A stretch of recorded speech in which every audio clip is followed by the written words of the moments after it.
So ayun nga mga camsters, bali papakita ko nga lang pala sa inyo kung ano yung gamit natin ng source of water ng ating mga darkling beetle. Ito nga pong i-share ko sa inyo ay para makatipid kayo. Kasi nga diba kadalasan ng iba gamit nila ay sayote. Bali ito nga po yung ginagamit ko. Ito yung nakukuha parang bulak sa pampers. Hindi ko po alam tawag dito pero pag nabasa po ko siya nagiging gel po yan. At ayan po yung nagiging source ng water ng ating mga darkling beetle. Mas okay nga gamitin ito mga camsters kasi makakatipid talaga kayo. Kasi nang bumili po kayo ng sayote na napakamahal sa palengke, tapos ang bilis pa matuyo. Yung pampers mura lang, tapos maraming pang beses magagamit. Tapos lalagyan nga lang natin yan ng tubig. Ayan, kung makikita ninyo. Haluin nga lang natin yan hanggang ma-absorb ng cotton yung tubig. Pag na-absorb nga niya, magiging parang gel yan. Mamaya papakita ko sa inyo. Ay, ilalagay lang muna natin ito dito mga camster. Tapos sa beddings naman, ang ginagamit ko po ay Integra 3. Ayan, kung makikita nyo. Integra 3 po yan, yung iba nadurog lang kasi nga kinakain nila. At sa mga nagsasabing hindi dito pwede, ayan, makikita nyo naman may mga super firm na. Pero minsan naglalagay rin tayo dyan ng mga tirang gulay. Pag may available, syempre.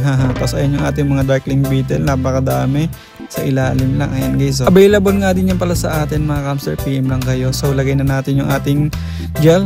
Mas maganda nga mga camster kung hayaan nyo mas ma-absorb pa nito yung tubig para mas mukha talaga ng gel. Pero ayun nga mga camster, dahil nagmamadali tayo, ayan, kahit medyo basa-basa pa, ilalagay na natin yan. Hinalo ko lang ng kaunti. So ayan na yung kinalabasan mga camster. Makikita ninyo parang meron pang mga buo-buo. Pero mamaya ma-absorb din yan. No? So ayun, nalagay na natin ito sa loob ng ating mga darkling beetle. Yung ganyan pong water source nila, ito matagal po yan ng 3 to 5 days. Depende sa kanila. So yun lang.